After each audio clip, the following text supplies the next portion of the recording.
In November 2022, $8 billion in customer money that was supposed to be locked in a vault, just disappeared. Not hacked. Not lost in a bad trade.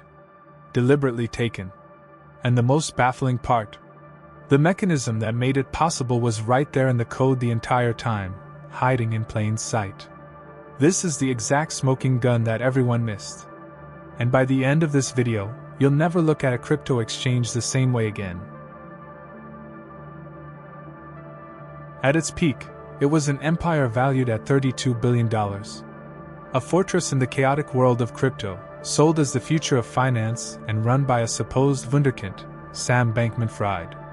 The story you've probably heard is about epic mismanagement, of a brilliant but distracted CEO who flew a little too close to the sun. But the real story is far simpler, and way more deliberate. This was a magic trick.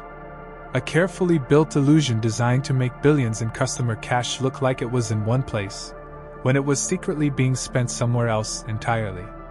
And the evidence, the actual mechanism that let it all happen, wasn't buried in some complex algorithm. It was a single, devastating feature hiding in plain sight. This is the story of the smoking gun that everyone missed, the exact financial sleight of hand that powered one of the biggest frauds in modern history. We'll show you exactly how the machine worked, why the smartest people in the room fell for it, and how it all came crashing down. To get the scam, you have to get the story. And the story really starts with Sam Bankman Fried, or SBF. Before the collapse, SBF was more than a CEO. He was a character, a persona built for the media age. With the messy hair, the uniform of cargo shorts and a t-shirt, and his habit of playing video games during high-stakes interviews, he gave off this image of an unconventional genius. He wasn't some greedy Wall Street shark. He was a nerdy, numbers-obsessed altruist who just happened to be building a financial empire. He called himself an effective altruist, basically, get rich to give it all away. This story was intoxicating. It gave a coat of moral purity to the often criticized crypto world. He wasn't just making money, he was on a mission to save the world. And his companies seemed to reflect that ambition. First, there was Alameda Research, a trading firm he co-founded in 2017. Alameda was the aggressive, risk-taking engine, making huge, leveraged bets across the crypto market. Then, in 2019, he launched FTX, the friendly, public-facing exchange. The pitch for FTX was simple.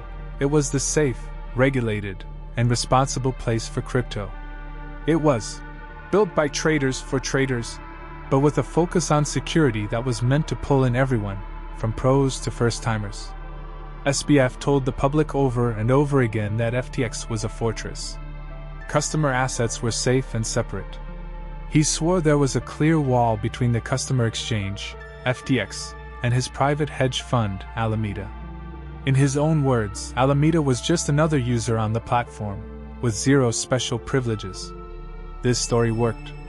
Big-time venture capital funds, professional investors who fund startups in exchange for ownership, poured over $1.8 billion into the company, rocketing its private valuation to that staggering $32 billion.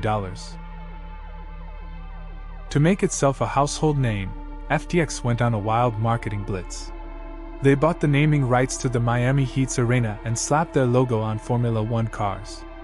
They hired a wave of celebrity ambassadors, Tom Brady, Stephen Curry, Larry David, to make FTX feel as safe and legitimate as a Super Bowl ad. On the surface, it looked like a revolutionary money machine. But here's the question nobody thought to ask. If FTX was making so much money legitimately, why did it need to lie? Behind the curtain, that machine was powered by a dirty secret. The wall between FTX and Alameda wasn't just weak, it was a total fiction. And customer money wasn't safe in a vault. It was the fuel being shoveled into Alameda's highly speculative furnace. But there was something nobody noticed. A single line of code buried inside FTX's platform that would eventually bring the entire empire down. For years, the FTX empire seemed untouchable. But on November 2, 2022, the crypto news site CoinDesk published an article that lit the fuse on the whole powder keg. It was a leaked look at the balance sheet of Alameda Research, that supposedly separate trading firm. And what it showed was a catastrophic vulnerability. The report revealed that a massive chunk of Alameda's assets, billions of dollars, wasn't in cash or other stable cryptocurrencies. Instead, its entire foundation was built on FTT, the crypto token created by its own sister company, FTX. Of the $14.6 billion in assets on Alameda's books, nearly $6 billion of it was in FTT tokens. To get why this was a world-ending red flag, think of it like this. Imagine a bank and an investment fund are both owned by the same guy. The fund needs to show its investors it has billions in assets. So, the owner has his bank just print its own currency. Let's call them bank dollars. These aren't real dollars. They're just tokens printed from thin air. Then, the owner hands a huge pile of these bank dollars to his investment fund. On paper, the fund looks incredibly rich. But the wealth is an illusion. The tokens have no real value, and if anyone tried to sell a lot of them at once, the price would crash to zero, because there are no real buyers. The wealth would just evaporate. That was exactly the setup with FTX and Alameda. FTX created the FTT token. Alameda held a ton of it, and used that token as collateral, meaning something of value you put up to guarantee a loan, to get real loans. This created a terrifying feedback loop. Alameda's health depended on the value of a token its sister company printed from nothing. And FTX's own stability was now tied to the health of Alameda, the very company it was supposed to be walled off from. The leaked balance sheet basically showed that the emperor had no clothes. Alameda wasn't some powerful trading giant with a diverse portfolio. It was a house of cards propped up by its own monopoly money. The moment this news broke, a quiet panic started to ripple through the crypto world. And people started asking a very dangerous question. If Alameda's books are this fragile, what other secrets is FTX hiding? The CoinDesk report was the spark. The inferno was lit on Twitter. Changpeng Zhao, the CEO of Binance, the world's biggest crypto exchange and FTX's top rival, announced his company would be selling its entire holding of FTT tokens, worth over $500 million, citing recent revelations. This was like a major shareholder screaming from the rooftops that they'd lost all faith in a company. The already nervous market went into a full-blown panic. FTT holders scrambled to sell before Binance could dump their tokens, causing the price of FTT to absolutely plummet. As the token's value collapsed, so did the value of Alameda's collateral. But the real catastrophe was the bank run. Seeing the chaos, FTX customers rushed to withdraw their funds. They'd been told their money was safe and available on demand. They were about to find out that was a lie. In a single day, users tried to pull about $5 billion from the exchange. And FTX couldn't pay. The platform buckled, halting withdrawals and trapping billions of dollars of customer money. The fortress was breached, and the vaults were empty. For a few desperate hours, it looked like there might be a lifeline. In a shocking twist, SBF announced that his rival, Zhao, had agreed to buy FTX and bail it out. The market took a tiny breath of relief. But that relief lasted less than 24 hours. After a quick peek at FTX's books, Binance backed out of the deal. In a public statement, Binance said the problems at FTX were beyond our control or ability to help. That was the final nail in the coffin. The company, valued at $32 billion just months earlier, was now worthless and hopelessly insolvent, meaning it simply didn't have enough money to pay people back. On November 11, 2022, Sam Bankman Fried, the king of crypto, resigned. FTX, Alameda, and a sprawling web of affiliated companies filed for Chapter 11 bankruptcy, which is the legal process companies use when they can't pay their debts and need court protection. The world was stunned, asking one question: where did all the money go? The search for that answer would lead straight to the smoking gun. If you're following this and your jaw is on the floor right now, subscribing takes literally 2 seconds.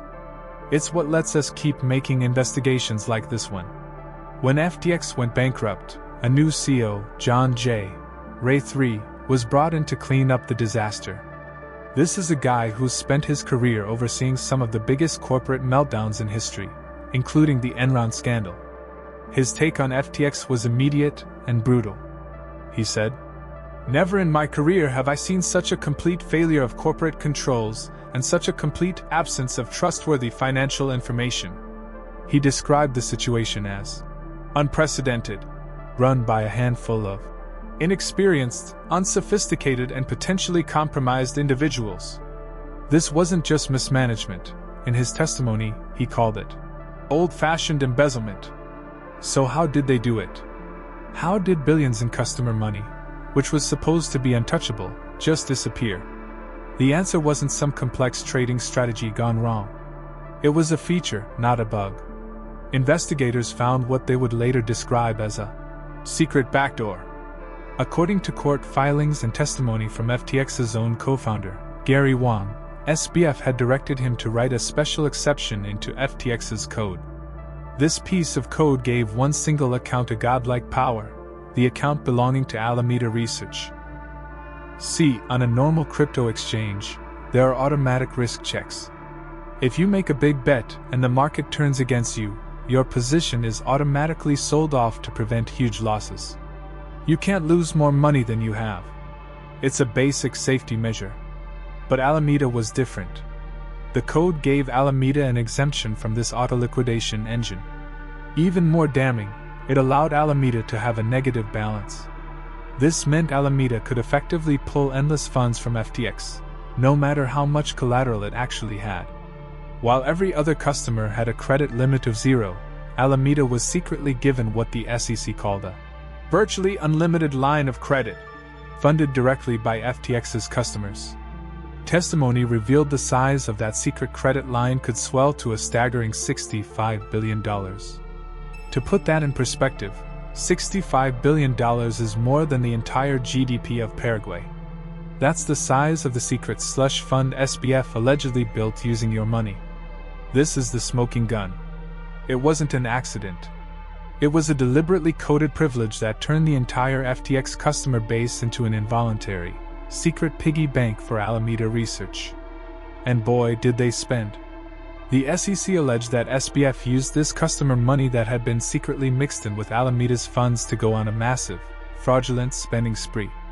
Billions were siphoned out of FTX and used by Alameda for all sorts of things: risky venture capital investments, covering Alameda's own trading losses, buying luxury real estate in the Bahamas for executives, making huge political donations to buy influence with regulators, and issuing billions in personal loans to SBF and other insiders.